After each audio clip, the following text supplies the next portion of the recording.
People forget it's a role and confuse it with you. A quote from Julie Andrews, who knows more than most what it is to have the public see no difference between you and the parts you've played. She started out on the stage, a child star in the West End, then went to America and caused a sensation on Broadway, starring as Eliza Doolittle in My Fair Lady.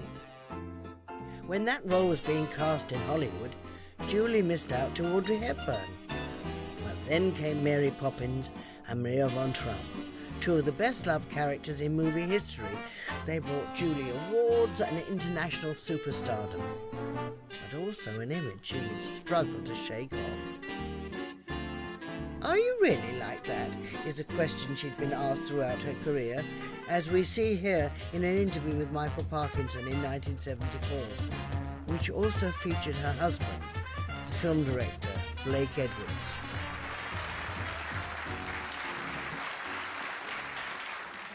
In fact, or did you resent that? You must have come across this when you met people in that period, particularly when Mary Poppins was so popular, this thing that people expected to be something that one imagines you're not, really. Nobody's that good, are they? Well, no. Obviously not. Really, it was a slow-growing thing. It didn't happen immediately. And, in fact, there were a couple of films. There was one film after Poppins that seemed to stop any kind of image, which was the Americanization of Emily. So it's really over the years, as time has gone by, that the image seems to have grown, and I guess that's because one's more and more exposed, the more films one does, and yes. Something obviously seems to come across. Yes. How much is she like, though, this image, if we can stick with this Mary Poppins thing for just a moment longer? Do you insist? Well, it is interesting, actually. To me, it might be seem a feeble inquiry to you, but... I think it's a fairly easy answer. Just get her to run through her four-letter word vocabulary, and you find out. She doesn't swear. Listen, when I met her, I didn't even think she went to the bathroom. Blake, how do you see it? Because you're, in fact, as I said, a film producer and director and a writer. How do you see her as a film property? If you're going to take a detached view, I mean, if you were in charge of a career at this moment right well, now. he gets to sleep with me, if that's what you mean. You mean that's how you get the jobs? Yes, that's right. Oh, I see. But let's talk about a spectacular success that you had. I mean, the film, I think, has grossed more money, Sound of Music, than any other movie, hasn't it? I think it's You certainly have done any other musical. Than any other musical, yeah. Maybe now that since it's re-released, I think it probably is #1 in grossing. Yes. It is close to like Godfather, I think. It was kind of an odd story about that, though, wasn't it? The studio really had no faith in it when it first came out. I don't know about that. I know that we were all very aware that it could be over-saccharine and sweet, and that we had to be very careful about it, that with religion and nuns and children and mountains and all that sweetness going on, it was too much. And so we all tried to play it down and make it very real and as much as we could. Yes. But I don't think... no, there was a considerable lot of money spent on the film and hours put into it. I don't think they thought it wasn't too important. I do know that I don't suppose anybody had any idea how successful it was going to be. Yes. Do you ever get the urge to be, perhaps in those days, after the success of that film, to be outrageous in public? It's because people expected you to be too sweet. Oh, yes. And if you're in a long run and you've been saying the same lines over and over and over again, you think, God, what if I say something absolutely dreadful? And it just comes pouring out, and I have no control over myself, you know. Yes. And then the word gets bigger and bigger and bigger in your mind, and you think, I'm going to say it any minute, you know. Well, I see. You have a word you think that I might inject here instead. I see. Can you give me an example? Well, no, I can't really. Do you think she's fibbing? Go on, you think of one example, surely. Oh, let's forget it. Well, tell me then about the problem of working on stage for a long time, in a long run. It must be very, very tedious, mustn't it? I mean, you did what? You did Boyfriend, My Fair Lady, and Camelot. Yes. Each of them, all of them. All long Incredible runs, long yes. runs, well. Fair Lady was the longest. It was 2 years on Broadway and then 18 months in London. So 3.5 years is like a long tunnel that you think you'll never come out the other end, you know. I broke it down into sort of 3-month sections. The first 3 months, you're struggling to get it right and to sort of gain control of it. And the next 3 months are just lovely. You're having a marvelous time, getting everything nice and sort of rosy. And then the next 3 months, you look for things and you listen to the counter melodies in the orchestra, and you try and combat the fact that you've got a headache that night, or your leading man has a cold or whatever, and you find anything to give you motivation. And then the last 3 months are just slog, and from then on it's slog, and you just do anything you can to keep fresh. Do you ever get the giggles on stage? Well, yes, terribly. I mean, there were times that Rex was very naughty in My Fair Lady, and he would kind of tease me occasionally, or do things deliberately sometimes, and I would know that he was kind of going to try and make me giggle, and boy, he sure did. And there were a few other things too, but... Tell me.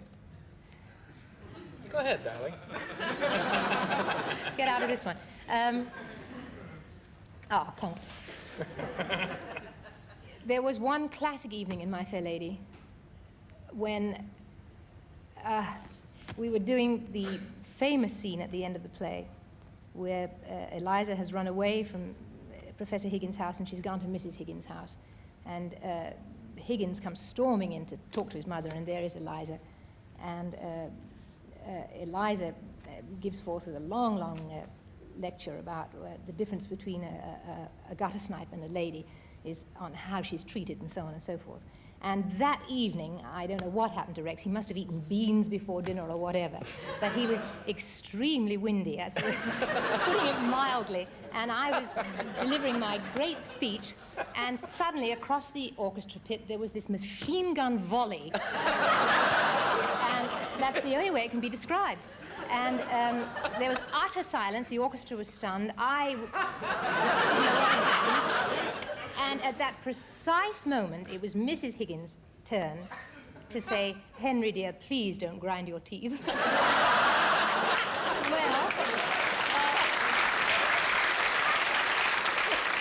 I swear it's true. And I was absolutely gone. I mean, first of all, I was so nervous that I was going to giggle that I was giggling anyway.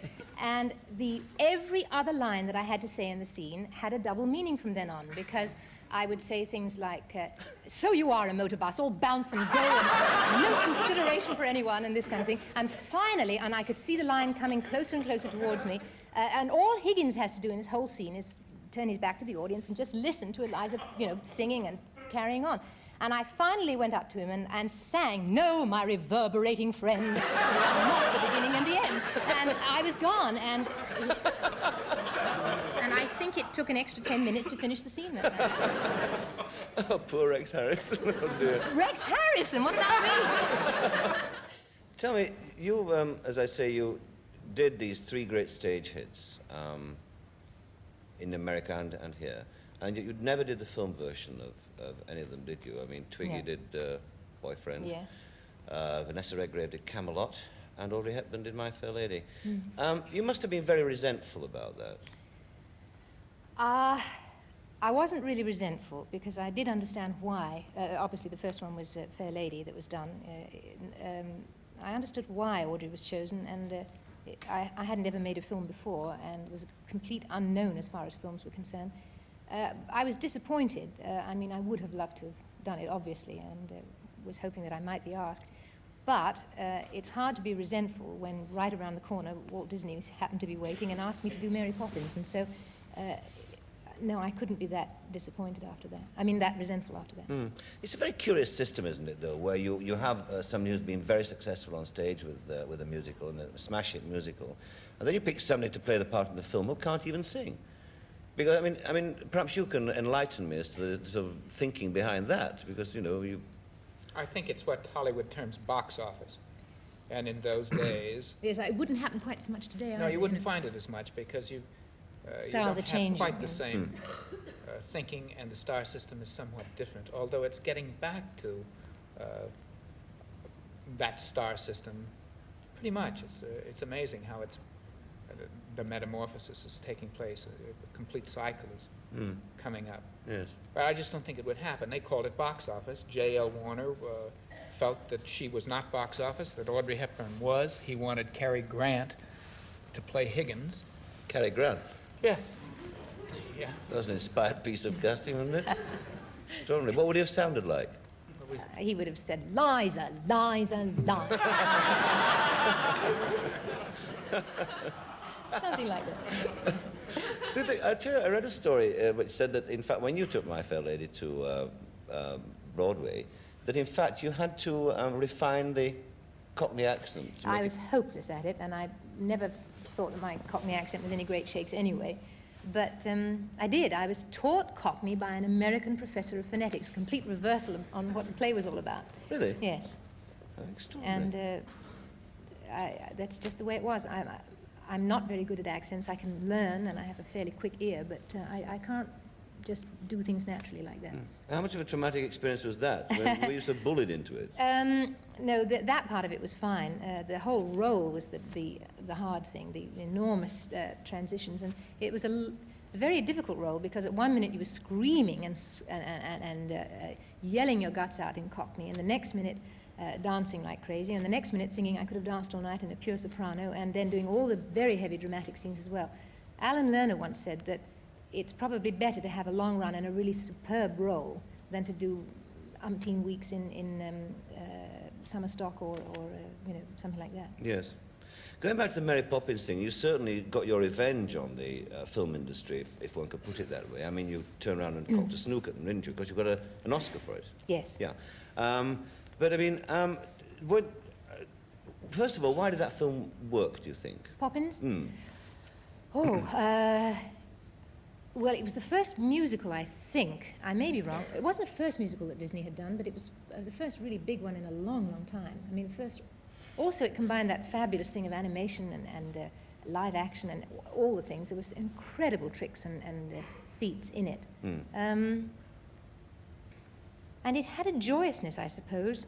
I don't really know why it worked. A funny story like that, it's amazing. Well, it's enough to say it was Disney, too, isn't it? Because the Disney name and... I think it was the way he mounted it. Organization is magic, and always has been. And he really did make magic. I mean, the things that they thought up for that film, it was amazing.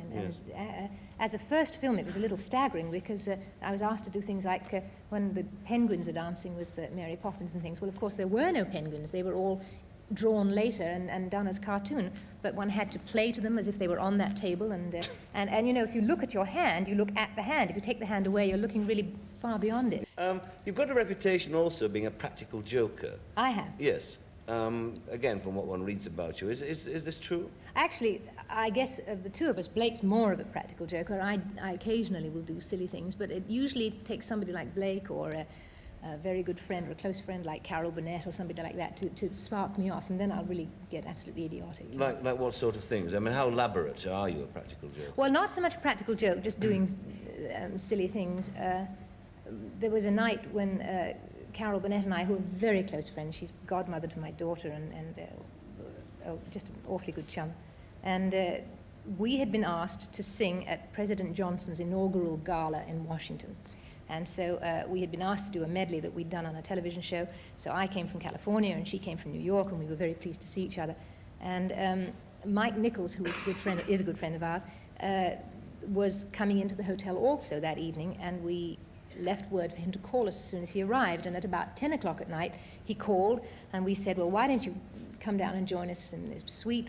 We were having some coffee and hot chocolate and things like that. And he said, I'll be right down. Now, Carol and I happened to be in our robes. We were sort of dressed casually. And we both said, let's run down the corridor and meet him at the elevator and surprise him. There can't be many people about in the hotel this hour. So we did. Now, we sat in front of the elevator, and once you're there, what do you do? So we sort of said, well, let's turn our toes in. No, let's turn them out. And then I suddenly said, well, why don't we be in a passionate embrace when the elevator doors open, and he'll be surprised and think it funny. So she said, well, who's going to be the man? And so on and so forth. And I said, well, never mind. And the elevator went ding, and I said, quickly, let's do it. So Carol swept me down in a deep embrace, and a total stranger walked out of the elevator. And Carol sank to her knees and went round behind the couch and wanted to hide. It was a lady that came out of the elevator, and she just gave us a very peculiar look and went on down the corridor. Well, I was laughing so hard I was crying. The elevator went ting, and we said, well, it must be Mike this time. So back we went into our embrace, and the doors opened, and it was packed with Secret Service men who were in the hotel, and nobody stepped out, but as the doors closed, they all sort of went like that. And then this lady who had come out of the elevator came all the way back down the corridor and said to Carol, aren't you Carol Burnett? And Carol said, yes, but that's Mary Poppins.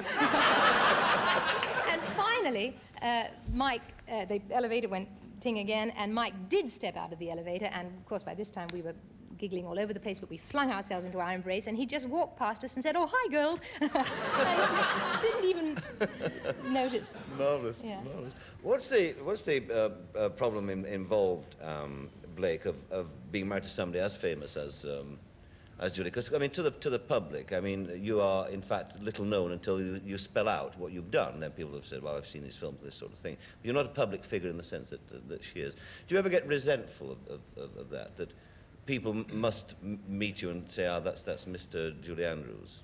No, that doesn't bother me. I don't think it ever has. As a matter of fact, it kind of amuses me. The only thing I think upsets me at all is, and not so much now because our whole lifestyle has changed, but in the beginning I was required to go to various functions with her, and I hate that. I mean, I hate the fact that you've got a suit on, because I never wear one. It's a nice suit. Just fitting in adequate. But I really despise going to dinner parties and things like that. We both do, actually, so it's not It's so not bad. the way I like to live, and fortunately it's not the way she does either. In the beginning, I kind of had to tag along and put up with all of those lights, and there was a lot of criticism about the relationship and the marriage and things like that, which, in the press, and that got me up a little tight. But in terms of being Mr. Andrews or the husband who was little known, married to a big star, listen, as long as she's making the money, it's great. You mentioned there's something that must again affect you as well, which is press criticism. You said about the time of your marriage and this sort of thing. How do both of you react to press criticism? What about you, Julia? Does it bring the worst out in you when people say things about you that you know are not true? Criticism in the form of a review for a film doesn't really bother me too. I mean, obviously one hopes that people will like it or that the press will like it, but the kind of things that make me very angry are what I call the gutter press, the columnists, people who just write anything for the sake of gossip, and it can be tremendously hurtful. I know there was a time in Hollywood when it seemed that I was the target for everyone, and it was very hard on my children in school and things like that. They had to contend with it too. It wasn't just me, and I got mad about that. Why were you the target? Why were the particular I think target? possibly because I was, Miss Pollyanna and Mary Poppins and everything else. The image was that, and it was about time to tilt. Good things to write. It doesn't become news anymore. They've Yes. said all the good things. Now, what do we do? I think Well, after a obviously, we measure of attack. success, Yes. people feel that it's about time you had your douse of She's one of the few people that took some of those atrocious magazines to task legally against advice from agents, attorneys, everybody saying, don't do it, you can't win. Friends said, don't get involved in that, it'll be dirty. And because these two particular magazines chose to attack her on a level that was really irreprehensible. It was a terrible thing that they were really doing, because one implied that she was not a good mother, that she did certain things with her child, that really horrendous. The other, interestingly enough, at first we both just laughed about, accused her of having an illicit affair or an open affair with Sidney Poitier, like this was going to be something terrible. And my response to that was, Jesus, baby, if you're finding time based on our relationship, you're quite a lady. And Sidney is an old friend. Julie doesn't even know him. She met him once. And it kept No, but going. what made me angry was that they implied that I could be persuaded to terminate the affair. Yeah, well, that's what I was getting to. That what really happened, what really then turned the table was that they implied that she was forced to terminate the affair because the studio, the big bosses, said that the image of she and Sidney would be bad for her box office-wise, and that therefore she terminated it. And she got so angry for Sidney's sake and for the whole idea that something like that Could be written. I mean, could that's be an written, appalling thing to do. that she sued him, and by God, she won. It's extraordinary, that. Oh, I mean, it's it's almost unbelievable, isn't it? She's a lady who seldom verbalizes her displeasure with these people, but once, a particular lady in Hollywood, who for some reason, we don't know because we don't know the lady, has viciously attacked both of us, and constantly, in the worst possible way. And And I feel sorry for the lady because obviously she's got a great problem. And I've seen her, and she does have a great problem. but one time she wrote something, and it got to us vis-a-vis the usual route of friends and everything. And Julie was in the bathroom, and I was sitting on the bed. See, I do go to the bathroom. I said you were in the bathroom, darling. I didn't say you were going. And I said, what do you think about that? And for the first time, she really came out with something. She said, very properly, you know what that lady needs? She needs open heart surgery, and they should go in through her feet. It was at this time that I appeared with Julie in the 1974 film The Tamarind Seed. It was an amazing experience. Julie was terrific to work with, and above all, great fun. Afterwards, she took a 5-year break from filmmaking, and she added to her family by adopting 2 girls from Vietnam. But she did manage a return to the London stage, which she discussed with Sue Lawley on the Tonight programme in 1976. And how do you face the prospect of facing a real live audience for the first time for so long? I am very scared. Are you? Yes, I am. There are days when I get very excited and very thrilled, and the greater part of me is looking forward to it a lot. But I must say, I think I'm going to be awfully nervous for a couple of nights. Yes, but you know you'll go out there in the end and it'll come. I'll go out. I don't know if my legs will buckle or not. You first appeared, of course, at the Palladium in a Royal Variety performance when you were 12. How did you come to be there? How did you earn your place there? The very first show I ever appeared in was at the London Hippodrome, and I was a sort of overnight success. I sang one song for 2 performances each night, and I guess it came to the attention of the committee that gets people to do the Royal Command performances, and so I was asked to do it. What was that song? It was a song called the Polonaise from Mignon, which was lots of coloratura and a sort of very cut version of the coloratura. And could you sing it now? No, good heavens, no. Why? It's beyond you now? Yes, it would be, it had lots of vocal gymnastics, and I had a sort of voice with an enormous range when I was much younger, when I was a child. Yes, the word freak has been used about your voice then for something. Why was it freaky? Because it was rather freaky. I mean, I had about a 5-octave range, and I could do all sorts of things with it, as I say. And then as I matured, my voice kind of got warmer and more normal, and all those high notes disappeared, and thank God. Your mother has said of you that as a child you were, and I quote, boss-eyed, bow-legged and buck-toothed. Now, is that right? Absolutely, I yes. can't believe it. Yes. What happened to all those deformities? Boss-eyed, buck-toothed and bandy-legged. Yes, I could add a few more to that. What happened? Well, I guess as a career blossomed, I guess I wore braces on my teeth like a lot of other teenagers, and ballet seemed to help the legs a little bit. And I don't know about the eye. It does wander from time to time. Can we talk for a moment about your image? I mean, the one thing that everyone thinks of Julie Andrews, well, they think of Julie Andrews is Mary Poppins. She is prim, she is nice, she's very proper. Are you all those things? Oh, gosh. You'd have to ask my husband about that, I think. I hope I'm not quite as prim and proper as a lot of people make me out to be. I think that when you're exposed a lot in an industry, when you make a certain number of films and certain things become obvious and one is slightly bracketed, but... Does that annoy you, that sort of bracketing? I mean, people won't let you get away from that image. I mean, we'll see when I get to the Palladium, maybe they will. No, I can't knock the image because things like The Sound of Music were wonderful films and gave a lot of people a lot of pleasure and things like that. I'd like to be allowed to extend myself and do other things, yes. I mean, you have tried, haven't you, in that you made the Hitchcock film with Paul Newman, Torn Curtain. Yes. You made The Tamarind Seed with your husband directing. Yes. Those were very straight roles. And I enjoyed doing them very much indeed, yes. But you weren't as successful in them as you are in your Mary Poppins thoroughly modern Millie Maybe, roles. yes, or maybe it's that musicals are very enjoyable and naturally much bigger successes too, though I understand what you're saying. But does that upset you at all? Would you like, what I'm saying is, would you like to feel free or be allowed to be free by your public, to be accepted as a straight actress? Or do you think that is not where your talent lies? I think, oh, that's an awfully hard question to answer, in that I suppose choice of material dictates a lot.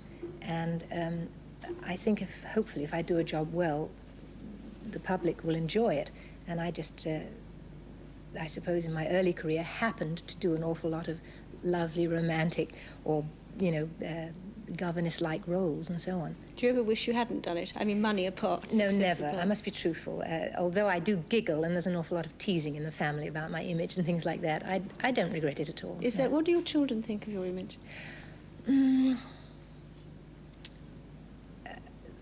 think of you as the governess. No, they don't. No, I think they know that, I'm mum at home, and that's something else at work. You also have done quite a lot of television in the States, so you're spectacular. The Julie Andrews are, I think. And you got 7 Emmys for that.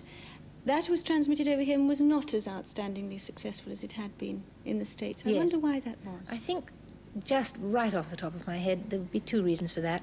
One is that it was geared to an American audience, and American humor is slightly different to the English sense of humor, which I found out most interestingly when I played My Fair Lady on Broadway and then came to London with it, and people laughed in totally different places. It was a whole other kind of show.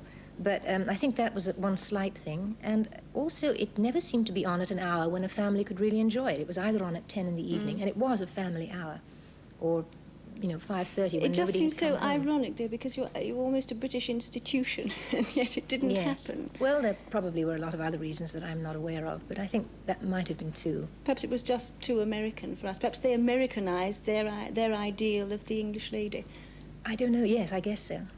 Can we touch briefly for a moment on your personal life? I think the Andre Previn and Yul Brynner before you adopted Vietnamese orphans. Yes. And now you've adopted 2.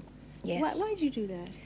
Well, what made you want to? We wanted children, and we had been involved, Blake, my husband, and I had been involved with a group in America when we were living there called the Committee of Responsibility, which brought a lot of war-wounded Vietnamese children to America for surgery for things that, like paraplegics and skin grafting operations, things that couldn't be done in Saigon. And we became aware of how lovely the Vietnamese children are, and very nearly adopted at that time, but we were newly married and had our own children who were adjusting to that, so we didn't. And when discussion arose about adopting, the Previns said that they would help us, and they knew an agency which dealt with the Vietnamese children, and we said, well, any child is a child, why not a Vietnamese? And that's how it started. And do you find that you've got enough time to spend with them? Are you? Oh, I'm enjoying them immensely, yes. They're lovely. The second child came very quickly because, Saigon fell, and we just wrote off and said, oh, if you care to send us another baby as soon as possible, do. And we were hoping that maybe a couple of years would go by and then we would adopt again. But when we saw the danger signals, we got down to it much faster. And so they're just 11 months apart, and they're lovely. As Julie said there, she was helped with her daughter's adoption by her friend, the composer Andre Previn, and his then wife, the actress Mia Farrow. In 1977, Julie would join both of them for a conversation in front of cameras on a program called Andre Previn Meets. Let me ask you something, Julie. When you played the Palladium just now, you came on stage as yourself. Now, you've had, God knows, endless stage experience, but did you ever come out on stage before as yourself, or were you always playing a part? In my teens, when I was doing musical with my family and later alone, I was myself, but then I was a sort of child prodigy and trying to look younger than I was, and I was very, very scared of audiences, and I found this last Palladium stint was a very interesting time because I wanted to see if I would still be as nervous being me, because since my teens I haven't done anything. And were you? Yes. Really? Terrified. Or well, was it worse? the thing that staggered me and helped tremendously was the enormous amount of love that came from the audience. I'd always, in previous years, had to kind of earn the applause or earn approval. And I just got it before I even started, and it was that so... famous standing ovation as she walked on. It was like a opened her mouth. block that hit me, and Blake said I came onto the stage the first night and just sort of stood there in sort of shock, and then I thought, wow, I'd better be good. No, but does it in fact make you more nervous, you know, to have to prove it, or isn't it very comforting to know that they love you that much before you start? It's both, but I think as I was there for like 10 days, and as the 10 days wore on, then I settled down and actually became more nervous, because then I started to examine myself. Did I like opening up just me? I wasn't playing a role, it was just me, and I think I liked hiding behind a role better. It was harder to appear natural because it's, in a way, unnatural. I mean, it's not, I guess us three chatting here are not exactly as natural as we'd be in your living room by the fire. Not quite as natural. No, I should hope not. Singing songs as yourself, that isn't a natural thing to express yourself that No, broadly. if you're singing it as Eliza or whatever, you're singing a particular emotion or whatever. I hide behind the words of the song, which is lovely, and depending on the songs, it was fine. But sometimes it was very, very hard. It's actually easier, is it, to come out and pretend to be someone else? Because, I mean, Infinitely I've easier. been accused of being very facile when I come out and I'm myself, and I can talk for hours. Whether it's interesting or not has nothing to do with it. It's easy for me. It doesn't bother you. But if I had to come on and actually say, you know, tennis anyone, I would fall down dead with fear.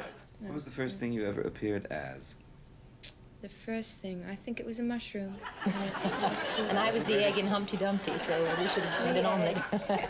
Oh, but you were At the least egg. you were the lead. Yes, very. It's the head of Gabler of the eggs. Humpty Dumpty.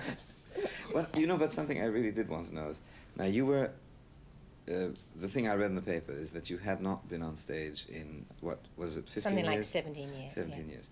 But before that, I mean, it seems to me you went on the stage when you were, you know, 15 minutes old and stayed there. Now, by the time you left the stage to go into movies and television, surely it must have been part of your everyday blood to be on stage. So how come, even, I mean, notwithstanding all the successful films and everything, how come you stayed away from it for so long? Did you ever miss it? Only when I saw something so terrific that I got that tremendous urge to be part of it. You know, there is a tremendous thrill once in a while when somebody's really enjoying something, or when I saw a fabulous musical, I'd say, oh, how wonderful to be able to create that But you didn't feeling miss in playing people. to a live audience? No. In fact, I think that for me, making films suddenly became the medium that I like to do the most, because it's private and quiet, and you can do it until it's right, and you don't have an audience watching, and you can send it out to an audience later, but you, in the meantime, can work on it till you get it right. And that seems to be lovely. But sure, I mean, I've been on sets. I always felt I had to, sorry, Andre, just to pull myself up to meet an audience. It was like almost more than I could quite make to face an audience. Somehow in film, it was just easy. And the people that are standing about on a set don't But they're so busy get into your eye line at all? being professional and doing their job and seeing that the camera fits its mark, you know. They're the most cozy people to work with. You never get the feeling that they're sitting as a block, you know, saying, okay, show us. You know, it's not that at all.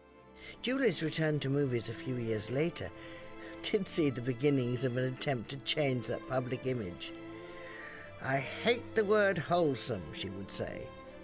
She had a string of hits directed by her husband, Blake Edwards, 10, S.O.B., which of course included her first nude scene, and Victor Victoria, for which she won a Best Actress Golden Globe.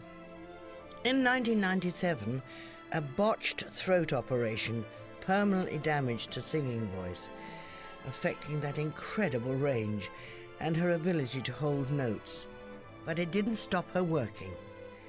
In 2000, she, along with Elizabeth Taylor, was made a dame for her services to the performing arts. And that same year, she was talking to Jonathan Ross about a new film, Relative Values. What was it that tempted you to Relative Values? Oh gosh, nice role. Noel Coward, wonderful new young director whom I admire. And why wouldn't I say yes? And of course you knew Coward, I believe. Yes, I did. Not terribly well, but well enough that we would bump into each other at parties, and He would come backstage at My Fair Lady when I was doing it on Broadway and here in England too. Would he have approved of this version, do you think? I think he would. I think he would have approved of the way it's been adapted for the screen because it's just opened up beautifully. Yeah, they have broadened it out. I mean, Yes. it's not one of those films where you can immediately say, yes, this was a play. Right. Also, it's very loyal to, faithful to him. I mean, it really feels like Coward. The dialogue zips along. Here you have something which is, obviously, it's a period comedy. Right. I mean, it's a comedy which is not only set in a specific period, and they're pretty faithful to that, but also, actually, the humour grows out of the situation of that period. Right. Was there a concern that maybe a modern audience might find it hard to accept that class was ever such an issue? I don't think so. I think it's as relevant today as it was then, in a way. Those things still exist, subculture, I suspect. I think people will get it. Let me ask you about some of your other movies and your long career in cinema, because, of course, I think you're probably best known for two roles, which will always be Mary Poppins and Maria von Trapp. I mean, people, you know, you're always there. But you've worked right across the board. There were the adult comedies of recent years, like Ten and SOB and Victor Victoria. You worked with Hitchcock in Torn Curtain. Are you resigned to the fact that you will always be kind of remembered as Mary Poppins? I'm not resigned to it. I mean, by that I mean I don't knock it, ever. And I'm thrilled to have been a part of those movies. I think in as much as that it prevented some producers from thinking of me in any other kind of role, it might have been detrimental, but how can you knock something that's given so many people so much pleasure, including me? Yeah, well, Mary Poppins is still such a firm favourite in my house. Good. I'll give you a little burst of it later. Oh, terrific. No, I can't wait. Are you aware of this huge revival of interest on these kind of sing-along evenings? I know, the karaoke Sound of Music, yeah. Now, I wonder, are you tempted not just to go along in disguise one I am night? absolutely tempted. In fact, don't be surprised if I do show up one night. I'm just wondering whether to go as myself or in disguise. Go as one of the Nazis. That'll really turn it all around for you. Good idea. But what if they spot me? That's terrible. If they say, oh, that's really Julie Then you Andrews. can finally catch those kids and tell them what you really thought of them. Despite the damage to her singing voice, it's vocal performances that have kept Julie busy in recent years. In the Shrek films, Despicable Me and Enchanted. And thanks to them and the permanent appeal of Mary Poppins and The Sound of Music, Dame Julie Andrews has remained, like the song, a favourite thing for both her original fans and a whole new generation of film lovers.